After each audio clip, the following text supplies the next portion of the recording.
शिव को मिलने में देरी नहीं होती। एक बड़ा सुंदर सा संवाद है शिव महापुराण का। चंचुला देवी अपने पति का अंतिम संस्कार कराकर काशी गई।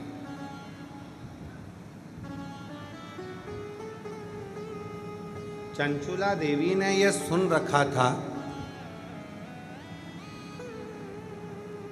चंचुला देवी के मन में यह भाव आ गया था कि मैं बेधव्य हो गई, पति चले गए। आंखों में नीर भरी थी, जल रो रही थी, पति गए।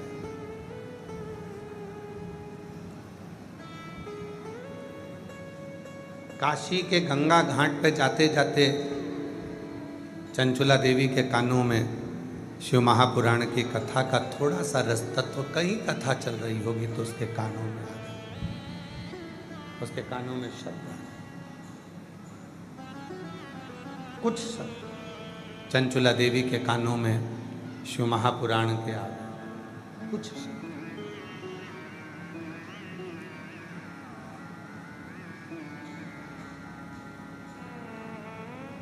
चंचुला देवी के मन में विश्वास जाग गया, अब मैं बेधव्य नहीं हूं। अगर मैंने शंकर भगवान की साधना करी है, शिव की उपासना करी है, तो ये पक्का है कि मैं मरने से पहले अखंड सौभाग्यवती होकर अपने पति के लोक में चली जाऊंगी। अपने पति के विश्वास, भरोसा, दृढ़ता उसके अंतर्गत आ गया, विश्वास जागृत हो गया उसका।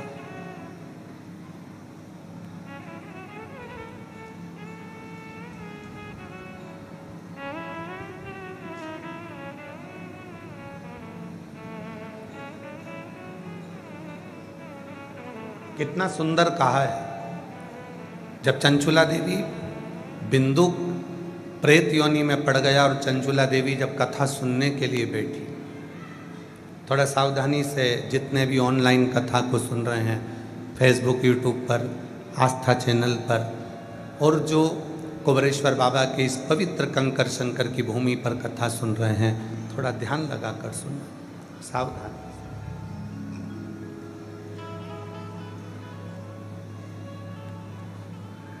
चंचुला देवी पति प्रेत योनि में पड़ा हुआ है और चंचुला देवी तुमरुका जी के मुख से कथा सुनने के लिए बैठी, हाथ जोड़े, उसने नमन किया। तुमरुका जी ने मन में विचार करा कि चंचुला देवी के मुख से कोई शब्द नहीं निकल रहा, मौन है, चुप। क्या बात है चंचुला, तुम कुछ पूछ नहीं रही हो, तुम कुछ बोल नहीं रही हो, क्या हुआ? चंचुला देवी बस हाथ जोड़कर नेत्र बंद कर कर मौन होकर बैठ गई।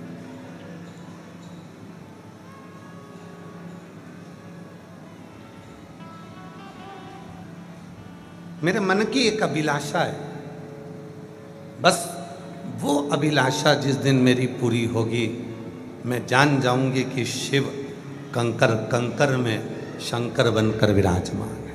मेरे मन की एक अभिलाषा, वो अभिलाषा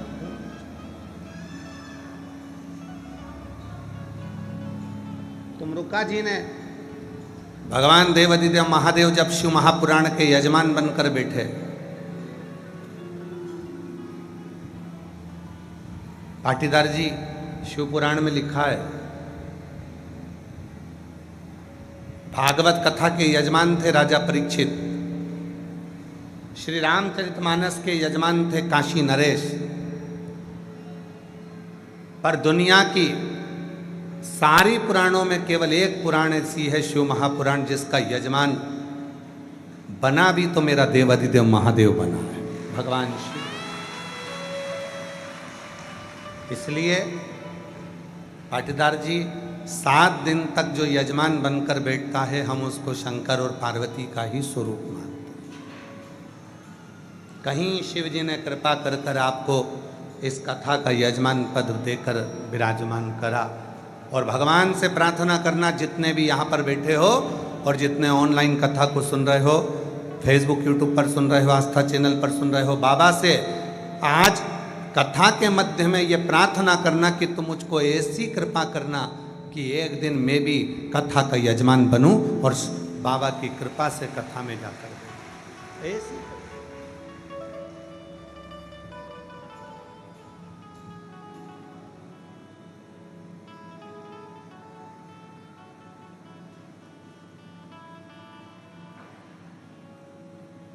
और तेरी कृपा का क्या है भरोसा, कब किस पर हो जाए जरा सी हम पर कर दो, जरा सी हम पर कर दो।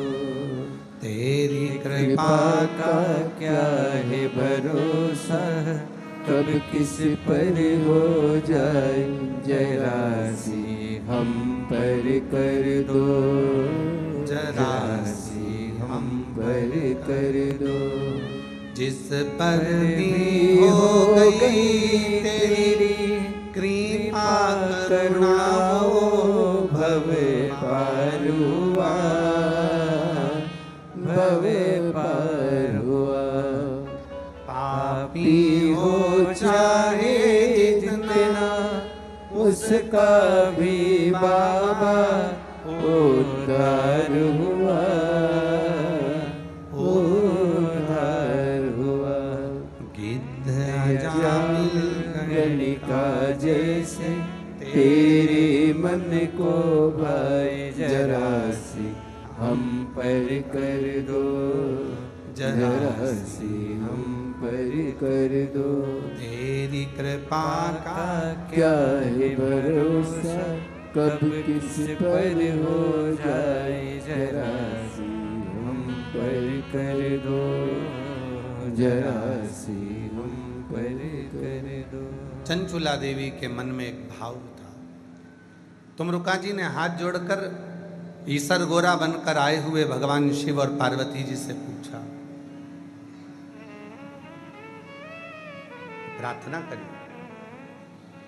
चंचुला के मन में चल क्या रहा? शिव जी मुस्कुराकर बोले, चंचुला जो मांग रही है वो दुनिया की किसी स्त्री ने आज तक नहीं मांगा। क्या मांग रही है? शिव जी बोले, बड़ा मुश्किल है देना।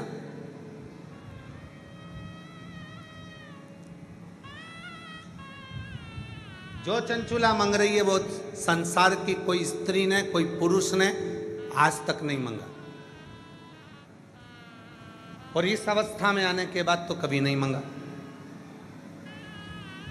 तुमरुका जी ने पूछा कि आप बताओ, मुझे तो मालूम पड़े कि शिव महापुराण की कथा सुनने वाली चंचुला देवी आखिर मांग क्या रही? शंकर जी कहने लगे, विधि के विधान को पलटना पड़ेगा, ब्रह्मा के लेख को पलटना पड़ेगा, संसार की रीत को बदलना पड़ेगा जो चंचुला मांग रही है। तो भगवान तुमरुका जी ने पूछा, मांग क्या रही है?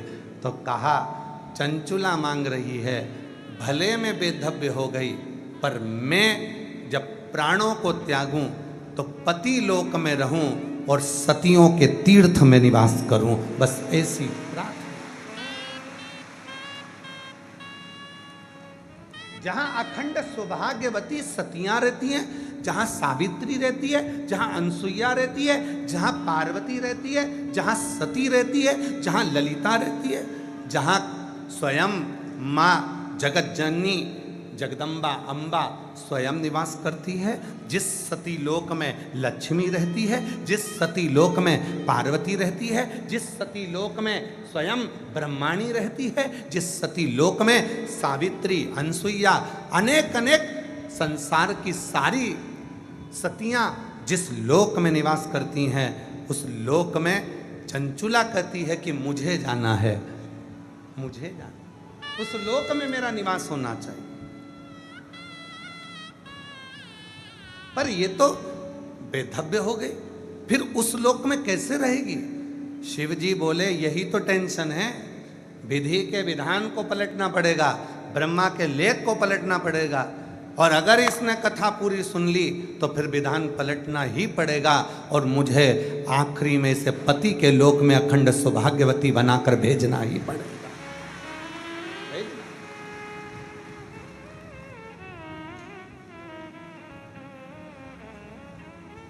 पूरी दुनिया में, पूरे संसार में, पूरे ब्रह्मांड में केवल और केवल एक शिव महापुराण की कथा ही एक ऐसी है कि कुंवारी कन्या सुने, सौभाग्यवती नारी सुने, चाहे वैधव्य नारी सुने, चाहे बच्चा सुने, चाहे बूढ़ा सुने, चाहे गर्भवती नारी सुने, चाहे कोई पलंग पर पड़ा है वो भी सुने, और उसके हृदय में जो कामना होती है वो कामना उसकी पूर्ण जरूर होती है। ये शिव महापुराण का प्रताप है।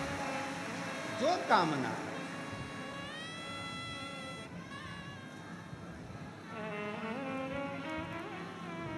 वही कामना मांगा है भोलेनाथ से वरदान। आप जितने बैठते हो सब बोला करो, क्योंकि कंकर शंकर की भूमि है। आप जो बोलोगे बाबा आपको वैसा ही प्रदान करेंगे। हृदय से बोलो, मांगा है भोलेनाथ से वरदान एक ही, तेरी कृपा बनी रहे जब तक है जिंदगी, तेरी कृपा बनी रहे जब तक है जिंदगी।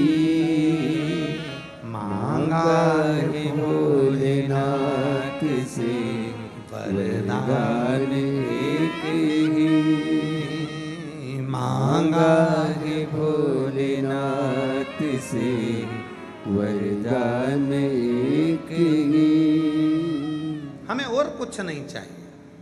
जो हमने विचार करा, तुमरुका जी हाथ जोड़कर भगवान ईश्वर और गोरा शिव और पार्वती से बोलते हैं, अब आप बताओ क्या चंचुला देवी को वो मिल जाएगा जो उसने मांगा है?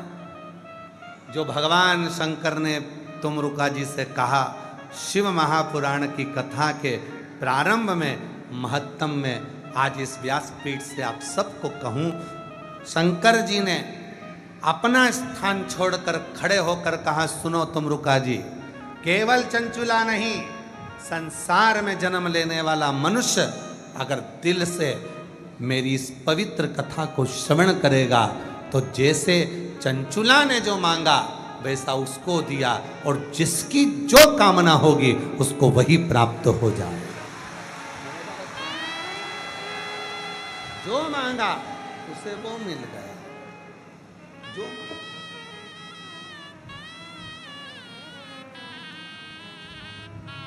आप बस उसको दिल से पुकारे।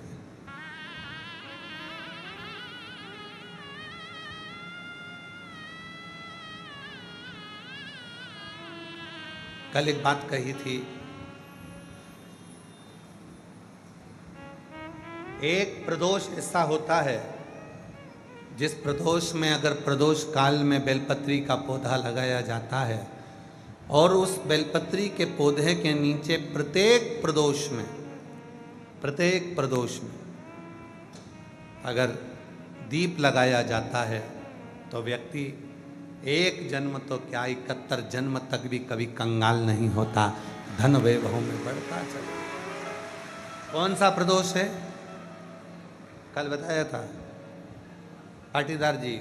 कौन सा प्रदोष? रवि प्रदोष। कौन सा प्रदोष? रवि प्रदोष। रविवार के दिन पड़ने वाला प्रदोष एक ऐसा प्रदोष होता है जिस प्रदोष में अगर प्रदोष काल के समय पर बेलपत्र के वृक्ष को लगाया जाता है और वो बेलपत्री का वृक्ष बढ़ता जाता है, उसी के नीचे प्रदोष की प्रदोष दीप लगाया जाता है, तो वो कभी कंगाल नहीं होने देता, कभी कंगाल। कभी। एक पत्र आया है, बड़ा सुंदर है, देखिए।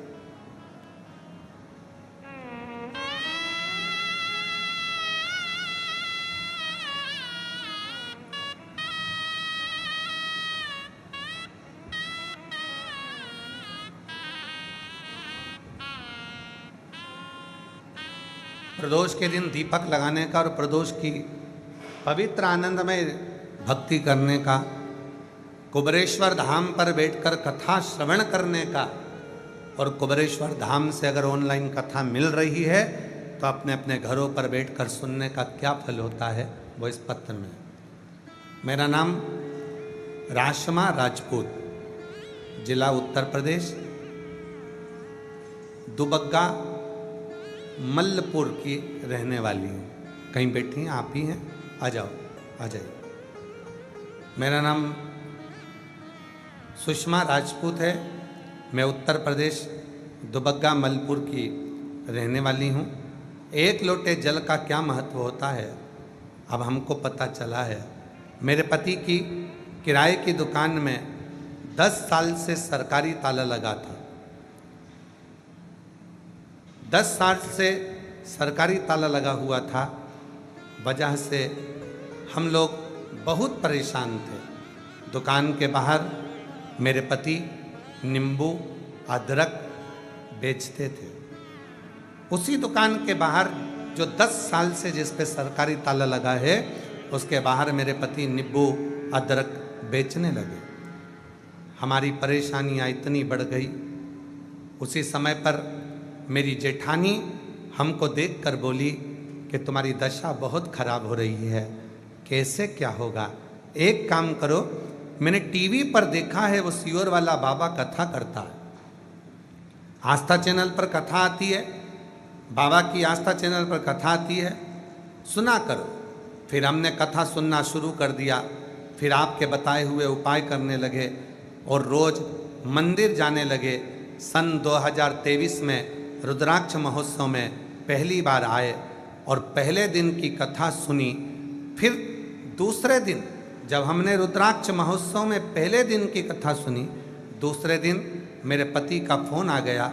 उन्होंने बोला कि यहाँ पुलिस वाले बड़े क्रोध होकर कह कर गए हैं कि तुम्हें अब यहाँ दुकान नहीं लगाना है। देखो, तुम तो सीहोर का कहकर गई थी और कह रही थी कि सीहोर वाले बाबा की कथा सुनेंगे सब अच्छा होगा, पर अभी तो मेरे को पुलिस वालों ने यहाँ दुकान लगाने से मना कर दिया कि बाहर भी तुम दुकान नहीं लगा सकोगे। मैंने बोला आप परेशान मत हो, मैं कथा सुन रही हूँ और यहाँ जितने लोग आए हैं कथा सुनने के लिए सब कहते हैं कि यहाँ से कोई खाली नहीं जाता। पुलिस वाले अगर मना कर रहे हैं कि दुकान मत लगाओ, तुम चिंता मत करो, तुम तो बाबा के भरोसे रहो, अपना ठेला रोज लेकर जाओ, मैं कथा पूरी सुनूंगी और मुझे मेरा बाप मेरी विदाई में कुछ ना कुछ जरूर देगा, मुझे भरोसा है। गुरुजी बाबा से रोज यहाँ कथा सुनती, कंकर शंकर की पूजा करती, उनसे विनती करती कि सरकारी ताला हट जाए। यहाँ से 7 दिन की कथा सुनकर घर गए। अगले दिन दुकान से मेरे पति आए और उन्होंने बोला कि तुम्हारे बाबा ने सुन लिया, कोई रुपया नहीं लिया और बाबा ने सरकारी ताला खोल दिया। और सरकारी ताला खुला। आज बाबा की ऐसी कृपा हो गई, जिस दुकान की कामना किराए से लेते थे आज वो खुद की हो गई और बाबा की कृपा से सारा बाबा ने संभाल लिया। गुरुदेव, लाइसेंस दूसरे का था दुकान का, आज बाबा ने वो खुद का बना दिया। थोड़ा नहीं देता बाबा, जब भी देता है छप्पर फाड़ कर देता है। वो शिव, वो उघड़ी, वो शंभू है, वो त्रिकालदर्शी है, वो कैलाशी है, वो कैलाशी। विश्वास किसको कहते हैं? भरोसा किसको कहते हैं?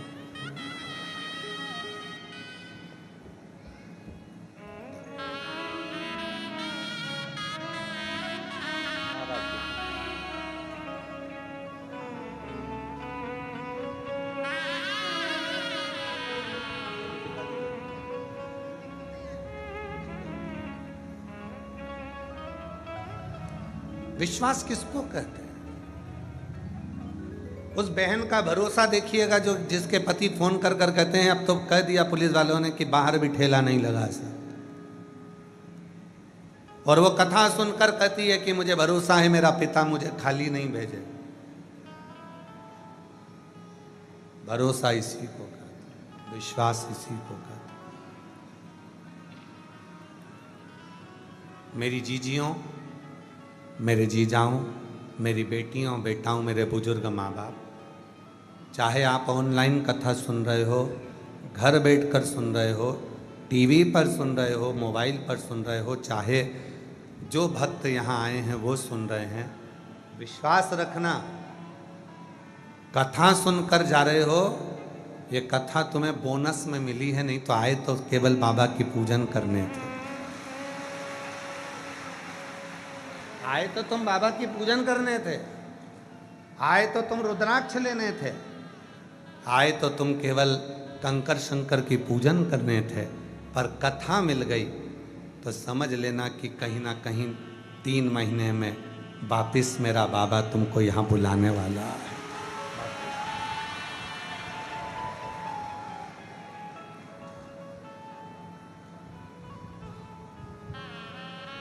मेरा तू ही तुम दर्द है जिसे हर दर्द कहता हूँ, मेरा तू ही तो हमदर्द है जिसे हर दर्द कहता हूँ। दुनिया के आगे प्रभु चुपचाप मैं रहता हूँ। दुनिया के आगे प्रभु चुपचाप मैं रहता हूँ। मेरा तू ही तो हमदर्द है जिसे हर दर्द कहता हूँ। मेरा तू ही तो हमदर्द है जिसे हर दर्द कहता हूँ। एक विश्वास, एक भरोसा, एक दृढ़ता। जब हम पूर्ण भरोसे के साथ, विश्वास के साथ, दृढ़ता के साथ उस शिव से अपने मन का भाव कहते हैं, प्रार्थना करते हैं, विनय करते हैं, निवेदन करते हैं, तो वो स्वीकार करता है, वो स्वीकार करता है। भरोसा शिव को प्रकट करता है।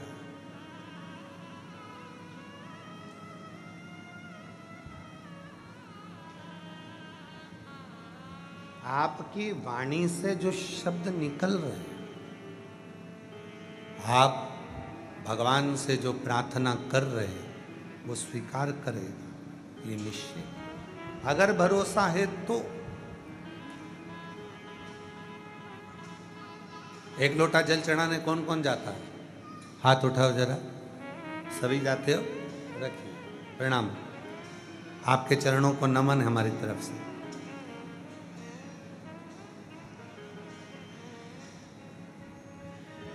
आप जब एक लोटा जल चढ़ाने के लिए जाते हो,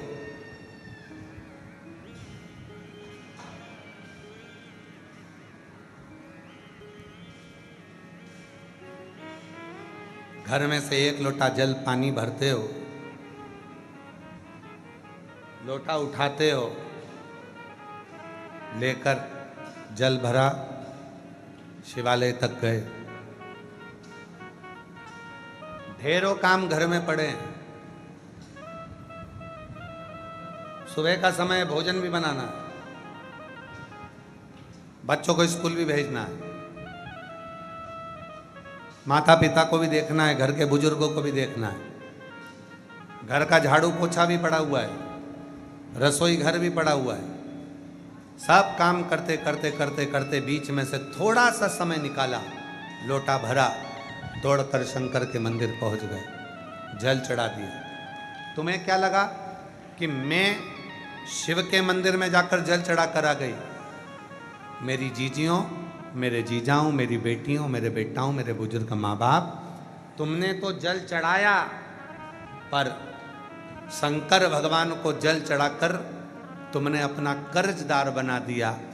शिव जी को लगा अपने व्यस्त समय में से इसने समय निकाला, मुझको दिया, और जब इसके जीवन में तकलीफ होगी तो मैं कितना भी व्यस्त होऊंगा, समय निकाल कर इसका दुख मिटाने इसका कष्ट मिटाने के लिए मुझको जाना पड़ेगा, इसकी परेशानी मिटाने के लिए मुझको पहुंचना पड़ेगा, मुझे जाना।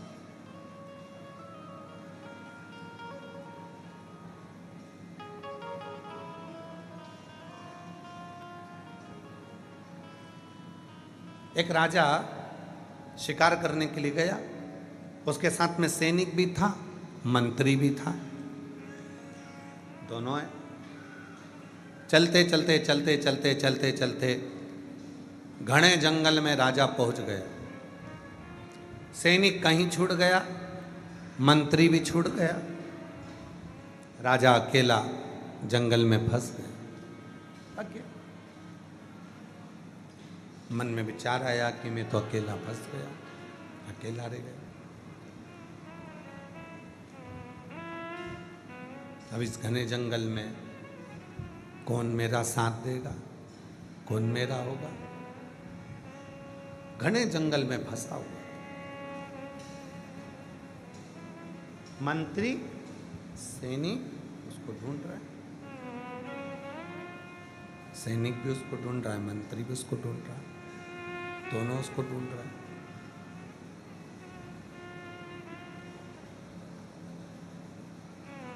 मंत्री भी उसको ढूंढ रहे हैं, सैनिक भी उसको ढूंढ रहे हैं। एक संत बैठा हुआ था, उसके दोनों नेत्र नहीं थे। संत के दोनों नेत्र नहीं है, बैठा था। सैनिक निकला वहां से और सैनिक निकलकर तुरंत चिल्लाकर बोला, क्यों रे अंधे,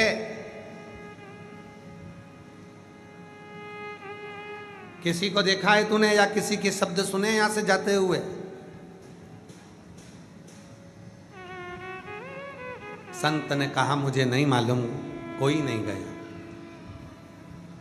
थोड़ी देर बाद वहां से मंत्री निकल कर गया। मंत्री ने कहा, बाबा आपने किसी के जाने का शब्द सुना है क्या यहां से? बाबा बोले, स्मरण।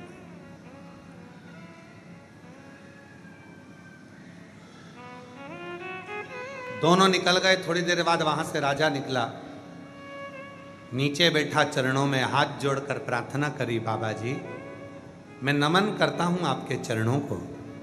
बाबा जी मैं भटक गया हूं रास्ता, मेरा सैनिक और मेरा मंत्री मेरे साथ में था, कहीं चला गया, मालूम नहीं पड़ रहा। इतने में अंधे बाबा ने कहा, तुम्हारा सैनिक और तुम्हारा मंत्री इस ओर गए हैं। राजा ने कहा, बाबा जी आपके तो नेत्र नहीं है, फिर आप कैसे कह सकते हैं कि सैनिक और मंत्री इधर गए हैं? बाबा जी ने कहा, एक व्यक्ति ने आकर मुझसे कहा था, अरे ओ अंधे, तूने किसी को जाते हुए सुना है, स्मरण किया?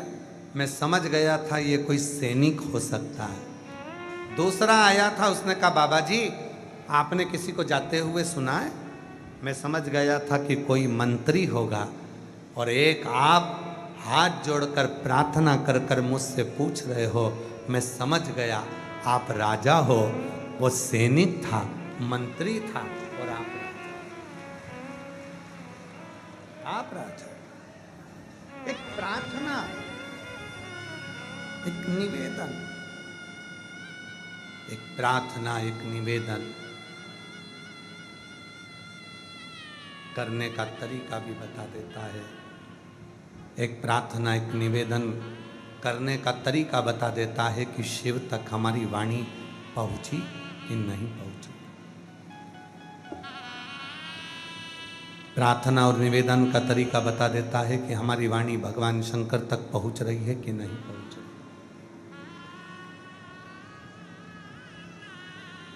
स्वतः स्वयं की स्तुति, स्वयं के द्वारा करी गई स्तुति भगवान शिव को स्वीकार है, स्वयं के द्वारा। जब षडानंद कार्तिकेय बाबा को रुष्ट होकर कार्तिकेय जी श्रीशैलम के पर्वत पर जाने लगे, वहां पर माँ वीणा वादनी मिली और वीणा वादनी ने कहा कि तुम स्तुति करने के लिए आए हो, मैं तुमको स्तुति दे देती हूं, मैं तुम्हें प्रार्थना करना बता देती हूं, मैं तुम्हें स्तुति बता देती हूं। षडानंद कार्तिकेय जी ने कहा वीणा वादनी से, मां अगर मेरे मन के भाव शुद्ध होंगे तो मुझे स्वयं महादेव दर्शन देने के लिए श्रीशैलम के पर्वत पर जरूर आएंगे। भाव शुद्ध होंगे। संसार के कई लोग ऐसे हैं जो दिन भर स्तुतियां गाते हैं, दिन भर प्रार्थना करते हैं, तो भी भगवान कभी उनके लिए करुणा नहीं करते हैं, दर्शन नहीं देते। और संसार के कई लोग ऐसे हैं जो कोई स्तुति नहीं जानते, कोई श्लोक नहीं जानते, कोई मंत्र नहीं जानते, कोई साधना नहीं जानते। कई लोग ऐसे हैं, आप भी ऐसे ही हैं, हम भी ऐसे ही हैं। हमें ना तो कोई मंत्र आता है, ना हमें कोई साधना आती है, ना हमें कोई तप करना आता है, हमें ना कोई तप, कोई साधना, कोई दिखावा करना नहीं आता। और हमें विश्वास है आप लोग भी बैठे हो, आप लोग भी बैठे हो।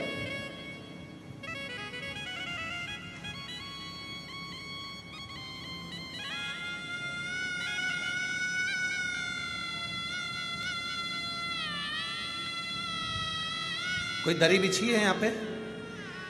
जम के बोलो पीछे। बैठने के लिए कोई दरी बिछी है? आप लोगों के लिए कोई कारपेट बिछाया गया? जम के बोलो नहीं बिछाया गया। बिछाया है? नहीं। यहाँ कुछ बिछाया आप लोगों के लिए? नहीं। यहाँ बिछाया आप लोगों के लिए? नहीं।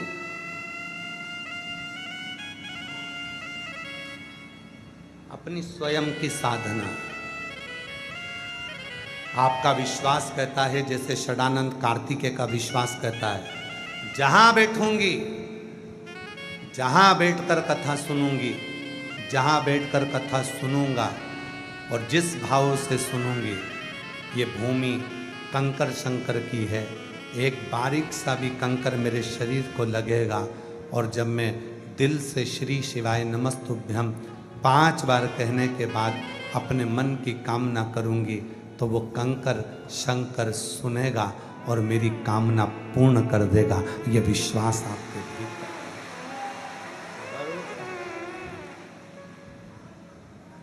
ये विश्वास आपके भीतर। षडानंद कार्तिकेय जी ने माता वीणा वादनी से कह दिया, नहीं नहीं मुझे मंत्र नहीं चाहिए, मुझे साधना करना नहीं आता, मैं तप नहीं करूंगा। भगवान षडानंद कार्तिकेय जी कहते हैं, मैं तो केवल मेरे हृदय के भाव को शिव से कहूं, हृदय के।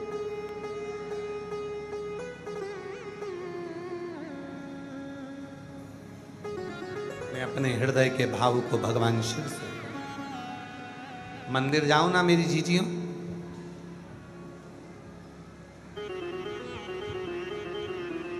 अगर मंदिर जाओ, कई लोग कहते हैं कि वो हनुमान जी के मंदिर में बैठे हैं और चिल्ला चिल्ला कर हनुमान चालीसा का पाठ कर रहे हैं। राम जी के मंदिर में बैठे हैं, चिल्ला चिल्ला कर राम रक्षा स्तोत्र का पाठ कर रहे हैं। शिव के मंदिर में बैठे हैं, शिव चालीसा का पाठ चिल्ला चिल्ला कर रहे हैं। तांडव स्तोत्र का पाठ कर रहे हैं, चिल्ला चिल्ला कर आवाज लगा लगा कर पाठ कर रहे हैं। करो, हम मना नहीं करेंगे, खूब अच्छे से करो, पर एक स्तुति अपने दिल की भी होना चाहिए कि भगवान शंकर को मैं अपने मन से, हनुमान जी को मैं अपने मन से, राम जी को मैं अपने मन से क्या कहूँ जिससे मेरे राघव जी, मेरे हनुमान जी, मेरे शंकर जी प्रसन्न होकर दर्शन दे दें। वो स्तुति मेरे दिल से निकलना, दिल से।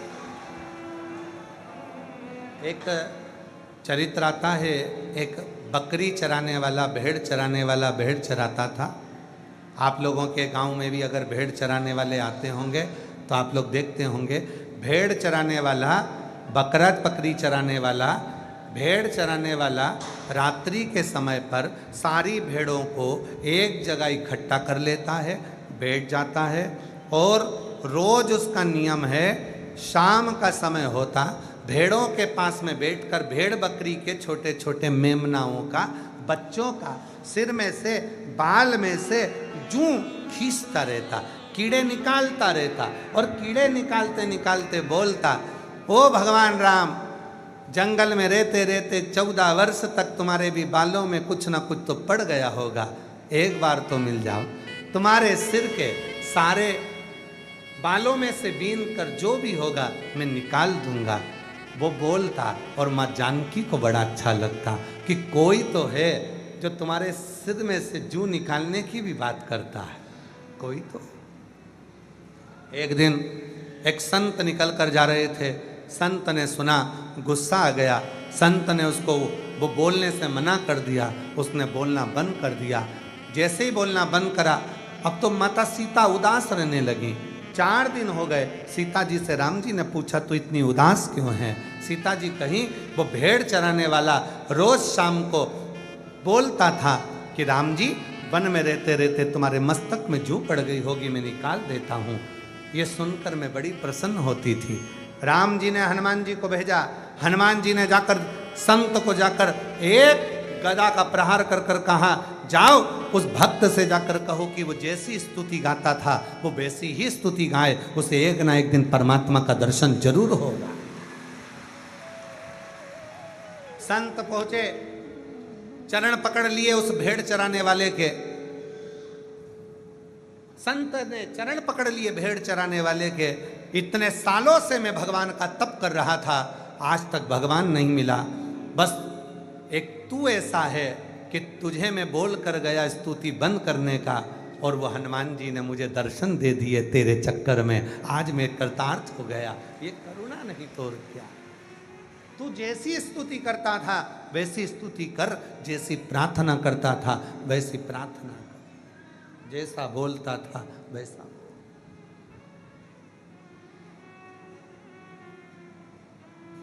एक स्तुति अपनी तरफ से होना चाहिए।